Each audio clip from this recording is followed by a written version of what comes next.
அன்பு தமிழ் நெஞ்சங்களுக்கு வணக்கம். இந்த காணொளியில் நாம் தெரிந்து கொள்ள இருக்கின்ற தகவல், சசிகுமார், சமுத்திரக்கனி, பாலாஜி சக்திவேல் உட்பட பலர் நடித்திருக்கின்ற நந்தன் திரைப்படத்தின் திரை விமர்சனம். வாங்க நிகழ்ச்சிக்கு போவோம். புதுக்கோட்டை மாவட்டத்துல கந்தர்வக்கோட்டை அருகே வனங்கான்குடி அப்படிங்கிற ஒரு கிராமம். அந்த கிராமத்துல கோப்புலிங்கம் அப்படிங்கிற ஒரு குடும்பம் 40 வருஷமா தொடர்ந்து கிராம தலைவரா இருக்கிறார். அதாவது கோப்புலிங்கம்னா பாலாஜி சக்திவேல். புதிதாக வரும் தேர்தலில் தன்னை யாரும் எதிர்த்து நிற்கக்கூடாது என்று தனது சாதிக்காரர்களை அழைத்து கூட்டம் போடுகிறார். இவரை பொறுத்த வரைக்கும் கிராம தலைவர் என்பது பெரிய மரியாதையாக கருதுவார். அதனால் தன்னை எதிர்த்து யாரும் நிற்கக்கூடாது என்று நினைப்பார். எல்லோருமே தன்னை ஒருமனதாக தேர்வு செய்ய வேண்டும் என்று விரும்புவார். அப்படி யாராவது ஒருத்தர் தன்னை எதிர்த்து நிக்கிறாங்க, போட்டியிட போறாங்க அப்படின்னு நினைச்சா அவங்கள கூப்பிட்டு சரி கட்டுருவாரு. ஒரு மனதாக அவரது சாதிக்காரர்கள் சப்போர்ட் செய்ய மாவட்ட தலைவருக்கு போன் செய்து தான் வெற்றி வேட்பாளர் என்று அறிவிக்கிறார். அப்போது மாவட்ட தலைவர் சொல்கிறார், இப்போதுதான் கலெக்டர் ஆபீஸில் இருந்து திரும்புகிறேன். உங்க ஊரை ரிசர்வ் தொகுதியாக மாற்றி இருக்கிறார்கள், அதனால் நீங்கள் நிற்க முடியாது என்று கூறுகிறார். இதை கேட்டதும் பாலாஜி சக்திவேலுக்கு மிகப்பெரிய அதிர்ச்சி. அதாவது இவ்வளவு பேரை கரெக்ட் பண்ணி வெற்றி பெறுகின்ற நிலைமையில திடீர்னு ரிசர்வ் தொகுதி அப்படின்னு சொன்னா என்ன பண்ண முடியும்?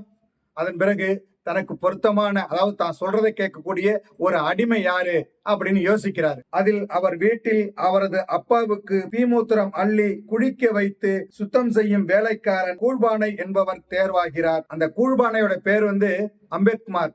அவர் தான் சசிகுமார். அவர் ஒரு மனைவி, ஒரு மகன், அவங்க கூட சந்தோஷமா இருப்பாரு. முதலாளிக்கு விசுவாசமா இருப்பாரு. கோயிலுக்கு போனா கூட சாமியிடமும் முதலாளிக்காக தான் வேண்டுவார். அந்த அளவுக்கு விசுவாசம் உள்ளவர். அதனால் அவரை தேர்வு செய்து பிரசிடண்டாக நிற்க வைத்து அவரை வெற்றியாளராகவும் அறிவிக்க வைக்கிறார். சசிகுமார் கிராம தலைவர் ஆயிட்டார், அதாவது பிரசிடண்ட் ஆயிட்டார் இல்லையா?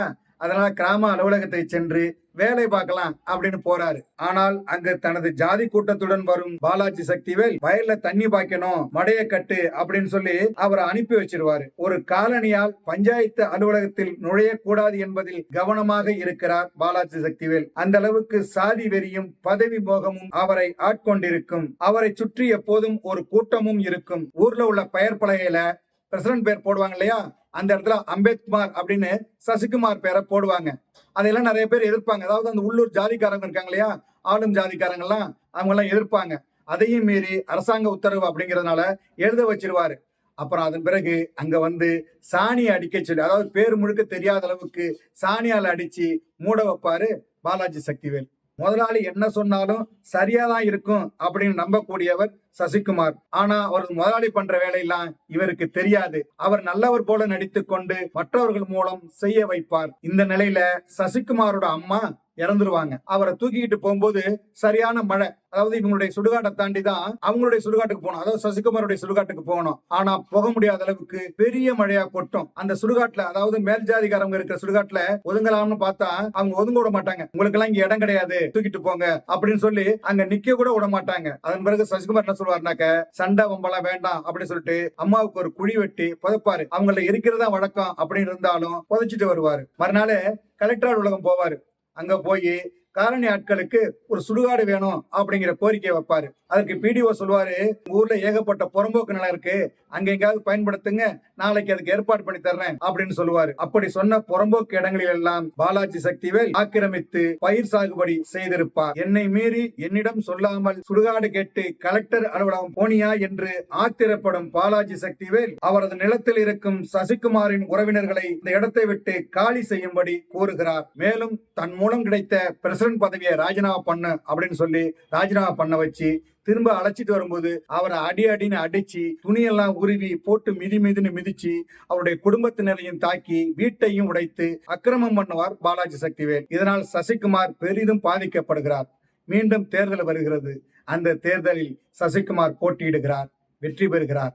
அது எப்படி நடக்கிறது, அதன் பிறகு நடக்கும் சம்பவங்கள் என்ன என்பது இந்த படத்தின் மீதி கதை. சில ரிசர்வ் தொகுதியில் நடக்கும் சாதிய திமிரும் வன்முறையும் இந்த படத்தில் அப்பட்டமாக படமாக்கப்பட்டிருக்கிறது. ரிசர்வ் தொகுதி தலைவர்களுக்கு கொடுக்கின்ற மரியாதை, அவமானம் என எல்லாவற்றையும் நேரில் பார்ப்பது போல இந்த படத்தில் பதிவு செய்திருக்கிறார் இயக்குனர் இரா சரவணன். லுங்கி உடை, அழுக்கு பனியன், வெத்தலை குதப்பும் வாய், வெள்ளந்தி மனம் என படம் முழுக்க கூழ்வானை என்கிற பாத்திரத்தில் வாழ்ந்திருக்கிறார் சசிகுமார். இந்த கேரக்டர் நடிக்க மிகப்பெரிய தைரியம் வேண்டும். அதாவது உடைகளெல்லாம் கழட்டி அடித்து அம்மனப்படுத்துகிற காட்சி இருக்குல்ல, அதுல எல்லாம் யதார்த்தமா நடிச்சிருக்கிறாரு. அதாவது ஹீரோ திருப்பி அடிப்பாங்க இல்லையா, அது மாதிரி காட்சி எல்லாம் இதுல இல்ல. அதாவது பாத்திரம் என்ன சொல்லுமோ அதை செஞ்சிருக்கிறாரு. பாத்திரத்தை மீறி அப்படி ஒரு வாய்ப்பை அவர் செய்யல. எவ்வளவு அடிச்சாலும் அதை தாங்கிக்கிட்டு கெஞ்சி, அதாவது அவங்கள்ட்ட இருந்து வாங்கிக்கணும் அப்படின்னு நினைக்கக்கூடிய ஒரு கேரக்டர். உயர் ஜாதிக்காரர்கள் தனக்கு கீழே தன்னை சார்ந்து வாழ்பவர்களை எப்படியெல்லாம் நடத்துகிறார்கள், கொடுமைப்படுத்துகிறார்கள், பழிதீர்க்கிறார்கள் என்பதை அந்த அம்பேத்கர் பாத்திரம் மூலம் வெளிப்படுத்தி இருக்கிறார். சாதி திமிர் பிடித்த ஒரு கொடுமைக்கார பாத்திரத்தில் நடித்திருக்கிறார் பாலாஜி சக்திவேல். படம் முழுக்க மகிழ்ச்சி, தந்திரம், நயவஞ்சகம், பழிவாங்கும் உணர்ச்சி என அந்த பாத்திரத்தின் மீது வெறுப்பு வருகின்ற அளவுக்கு சிறப்பாக நடித்திருக்கிறார். சில கிராமங்களில் அப்படிப்பட்ட மனிதர்களை நாம் நேரில் பார்த்திருக்கிறோம். அவரைதான் பாலாஜி சக்திவேலின் பாத்திரம் நினைவுபடுத்துகிறது. சசிகுமாரின் மனைவி செல்வி என்கிற பாத்திரத்தில் பிக் பாஸ் புகழ் சுருதி பெரியசாமி கணவனின் அடிமைத்தனத்தை எதிர்ப்பார். கணவன் மீது அன்பு காட்டுவார். அநியாயத்துக்கு எதிராக பொங்கி எழுவார். தனக்கு கிடைத்த வாய்ப்பை சரியா பயன்படுத்தி இருக்கிறாரு சுருதி பெரியசாமி. ஏமாந்த மக்கள் இருக்கின்ற வரை ஏமாற்றுவர்கள் இருக்கத்தான் செய்வார்கள் என்று ஆத்திரப்படும் பிடிஓ கதாபாத்திரத்தில் சமுத்திரக்கனி. அவரது பாத்திரத்தின் நேர்மையும் நடவடிக்கையும் எல்லோரையும் கைதட்ட வைக்கிறது. அந்த ஊனமுற்றவர் பாத்திரத்தில் சிறப்பாக நடித்து மனதில் நிற்கிறார் சமுத்திரக்கனி. இந்த படத்துல நிறைய பேர் நடிச்சிருக்காங்க. எல்லாருமே அந்த பாத்திரமா தான் தெரியுறாங்க.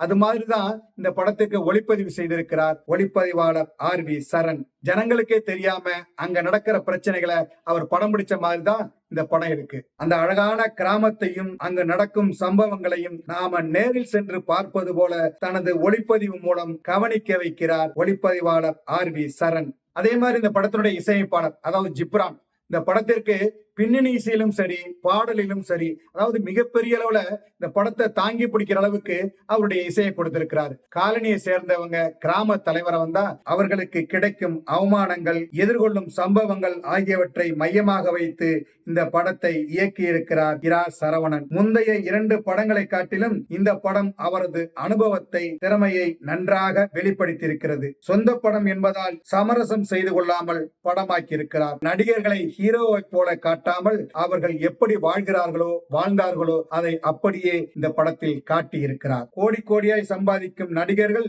கமர்சியல் என்கிற பெயரில் பெண் அடிமைத்தனம், வன்முறை காட்சிகள் போன்றவற்றை தங்களுடைய படங்களை காட்டுவார்கள். ஆனால் ஒடுக்கப்பட்ட மக்களுக்கு ஆதரவாக சமூக நீதி பேசும் படமாக இந்த நந்தன் படத்தை கொடுத்திருக்கிறார் இரா சரவணன். உயர்ந்த எண்ணங்களும் பரந்த உள்ளமும் கொண்டவராக இருக்கிறார் இரா சரவணன். அதனால்தான் அவரால் இப்படிப்பட்ட ஒரு படத்தை தைரியமாக தர முடிகிறது. சக மனிதனை மனிதனாக நேசிக்க வேண்டும். சமூகம் ஜனநாயகப்படுத்தப்படும் வரை, அதாவது இந்த மாதிரி செயல்கள் நடந்துகிட்டு தான் இருக்கும், அதனால தீர்வு உங்க கையில் தான் அப்படின்னு படத்தை முடிச்சிருக்கிறாரு இரா சரவணன். நல்ல படங்களை, மக்களுக்கான படங்களை வரவேற்கும் ரசிகர்கள் இந்த நந்தனையும் கொண்டாடுவார்கள். என்ன நேயர்களே, நந்தன் திரைப்படத்தின் திரை விமர்சனத்தை தெரிந்து கொண்டீர்களா? சரி, தமிழ் வலைக்காட்சியை தொடர்ந்து பாருங்கள். தமிழ் வலைக்காட்சியை லைக் பண்ணுங்க, ஷேர் பண்ணுங்க, கமெண்ட் பண்ணுங்க. தமிழ் வலைக்காட்சியின் புதிய அப்டேட்டுகள் உடனுக்குடன் உங்களுக்கு தெரிய வர அருகில் உள்ள பெல் பட்டனை மறக்காமல் அமுக்குங்க. கலை இலக்கியம் யாவும் மக்களுக்கு.